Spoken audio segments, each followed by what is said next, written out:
Recently मेरी एक video viral हुई है जिसमें कि हम बात कर रहे हैं कि रेंट करना सही रहता है या बाय करना सही रहता है। तो पहले ये क्लिप देखिए मेरी जो वायरल हुई है, उसके बाद मैं थोड़ी सी एक्सप्लेनेशन आप लोगों को देना चाहता हूं। इस वीडियो के एंड तक आप ये जान जाएंगे, मैथमेटिकली मैं कैलकुलेशन करके बताऊंगा कि रेंट में क्या फायदा है और खरीदने में क्या फायदा है, या दोनों में नुकसान या फायदा किस में है।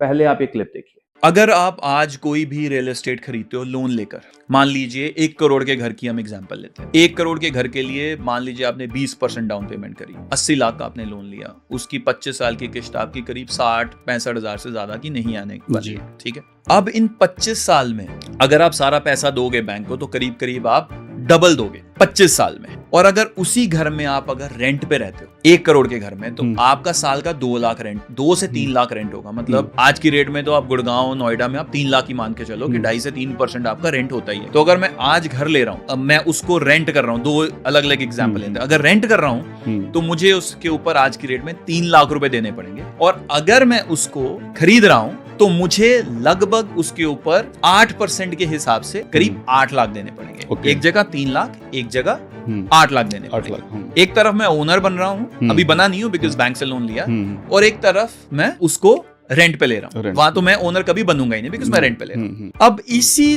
चीज को आप चलाओ थोड़ा लंबा। जो 3 लाख का रेंट है वो 10% के हिसाब से अगर आप इंक्रीज करते जाओगे तो करीब करीब 12वें-13वें साल में जाकर जो आपकी किस्त है और जो आपका रेंट है वो बराबर हो जाएंगे। तो सिर्फ 12-13 साल तक अगर आपने उस घर को आपने चलाया है एज एन ओनर, तो उसके बाद आप उसमें फ्री में रह रहे हो एक तरह से, बिकॉज अब आप जो रेंट है उसका वही आप उसकी किस्त दे रहे हो। जब आप ओनर बने उसके तो घर आपका है।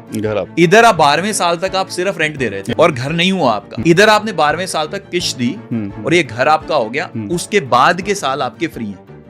अब आपने इस क्लिप में देखा होगा कि जहां पर मैं बात कर रहा हूं 1 करोड़ के मकान की एग्जाम्पल मैंने ली है, जहां पर हम ये अज्यूम करके चल रहे हैं कि कोई डाउन पेमेंट नहीं है, सारा का सारा आपने लोन में लिया है अगर आप घर खरीद रहे हैं, और दूसरा सिचुएशन है जहां पर आप रेंट कर रहे हैं। अब रेंट वाला हमने ये अज्यूम किया है, जो कि गोइंग सर्कमस्टांसेस यही हैं कि 1 करोड़ के घर में 3 लाख का एनुअल रेंट होता है करीब करीब। अब दिल्ली, एनसीआर, बैंगलोर, कई जगह पर तो इससे भी ज्यादा है, बट मैं ज्यादा की भी एग्जाम्पल नहीं ले रहा और कम की भी एग्जाम्पल नहीं ले रहा। मैं एग्जाम्पल ले रहा हूं कि 3 लाख रुपए एनुअली, दैट मीन्स 25,000 रुपए महीना आपका रेंट है उस 1 करोड़ के घर में। और दूसरी एग्जाम्पल मैं दूसरी तरफ में ले रहा हूं कि उसने 1 करोड़ का घर लिया, 25 साल का लोन लिया, और उस पर आपकी 80,000 रुपए की किस्त है। सिंपल है। अब इस मैंने क्लिप में ये बोला कि वो करीब 11वें या 12वें साल में जाकर किस्त और जो आपका रेंट है वो बराबर हो जाएगा, और उसके बाद के साल आपके एक तरह से फ्री हैं। अब इसको मैं थोड़ा सा एक्सप्लेन कर देता हूं। आपने पहले साल 25,000 दिया अगर आपने रेंट किया, दूसरे बंदे ने जिसने उसको खरीदा उसने उसकी किस्त 80,000 रुपए महीना दी।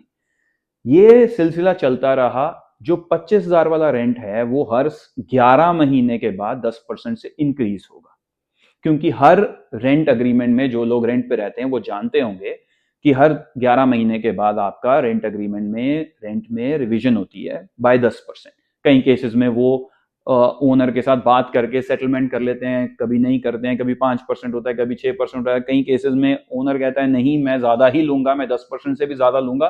एज अ टेनेंट आपके पास ऑप्शन नहीं है, आपको ओनर की बात माननी पड़ेगी। करेक्ट। तो मैं सारी एग्जाम्पल्स को छोड़ देता हूं, मैं उस पर चलता हूं जो एग्रीमेंट में लिखा होता है 10% से वो इंक्रीज होगा। अब जो 25,000 वाला रेंट है 10% से इंक्रीज होते होते होते होते होते वो रेंट, मैंने क्यों बोला कि आपका दोनों इक्वल हो जाएगा, क्योंकि वो 11वें साल में जबकि उसकी 12 बार उसका रेंट इंक्रीज हो चुका होगा, वो करीब करीब पहुंच जाएगा 80,000 पे। 12 साल अगर वो 25,000 के लेवल का ही रेंट सिर्फ 10% से इंक्रीज ही करता रहा, वो पहुंच जाएगा 80,000 पे। 12वें साल में किस्त जो होगी वो 80,000 की ही चल रही होगी जिसने खरीदा हुआ है घर।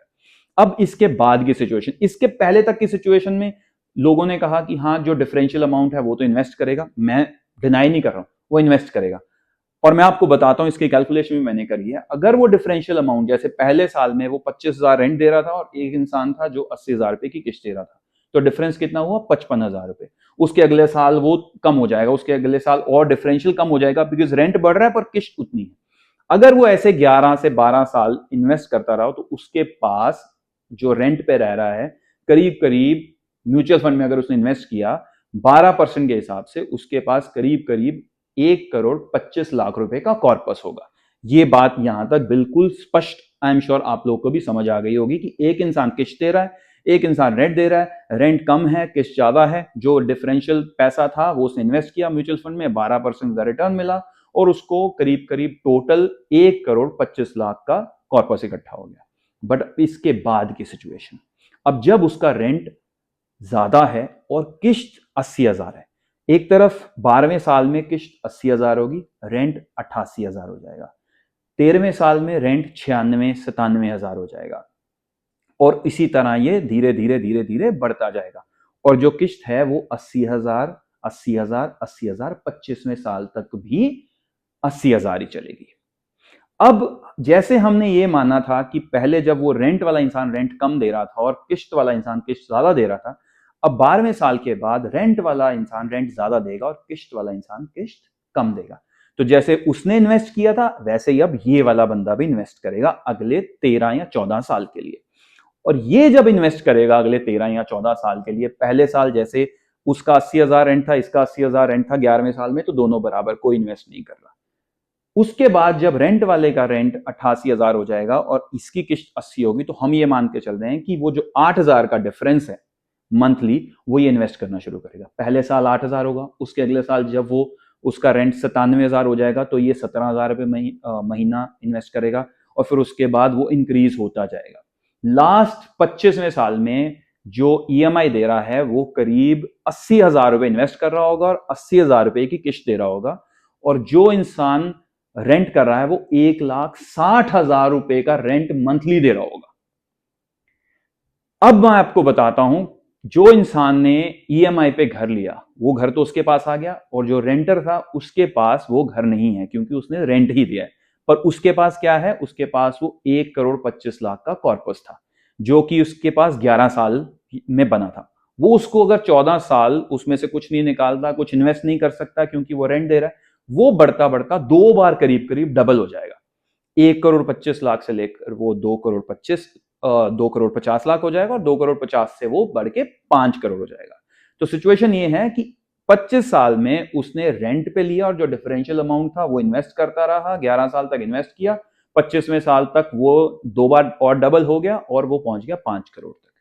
और जिसने वो घर खरीदा 1 करोड़ का, वो सिर्फ ईएमआई देता रहा और उसका जो घर है उसकी वैल्यू अब 1 करोड़ नहीं रहेगी 25 साल बाद। उसकी वैल्यू, जो हम हिस्टोरिकल डेटा के हिसाब से चलें, घर वैसे तो अगर पिछले 4-5 साल की बात करें तो दिल्ली एनसीआर या बड़े शहरों में 4 साल में 3 साल में घरों की वैल्यू डबल हो गई, बट मैं हिस्टोरिकल डेटा पे चलता हूं। 25 साल का डेटा ये कहता है कि घर 5 से 6% 7% के हिसाब से बढ़ते हैं। मैं यही मान कर चलता हूं कि 6% के हिसाब से वो बढ़े।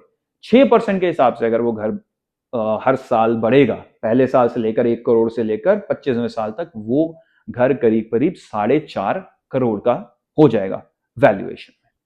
बट अभी हमने वो अमाउंट कैलकुलेट ही नहीं किया जो वो 12वें साल से जो डिफरेंशियल अमाउंट है वो इन्वेस्ट करना शुरू कर देगा। अब वो अमाउंट भी करीब करीब 60-70 लाख के आसपास हो जाएगा। ये कैलकुलेशन भी अगर आप चाहते हैं मैं आपको भेज दूंगा, अपने मेरे कमेंट सेक्शन में जाइए, अपना ईमेल आईडी मुझे भेजिए, मैं आपको भेजता हूं।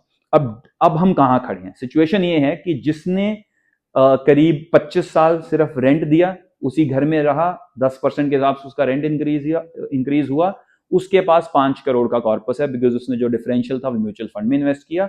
और दूसरी तरफ है जो जिसने घर खरीदा था और उसने 80,000 की किस्त दी 25 साल, वो 1 करोड़ का घर करीब करीब 4.5 करोड़ का हो गया, और जो बाद में जो लास्ट के 13-14 साल में वो म्यूचुअल फंड में इन्वेस्ट करता रहा, उसका कॉर्पस भी 60-70 लाख रुपए आराम से बन गया। तो मैथमेटिकली भी घर खरीदना बेहतर है, जबकि हम सारी चीजें ये अज्यूम करके चल रहे हैं कि घर भी सिर्फ 5-6% से इंक्रीज होगा, और ये भी हम मान के चल रहे हैं कि जो पहला इंसान है वो पहले दिन से जब वो 25,000 का रेंट दे रहा है 55,000 की एसआईपी भी करेगा। हम सारी एजम्पशंस लेकर चल रहे हैं। फिर भी मैथमेटिकली भले 10, 15, 20, 30 लाख से ही जिसने घर खरीदा है वही फायदे में है।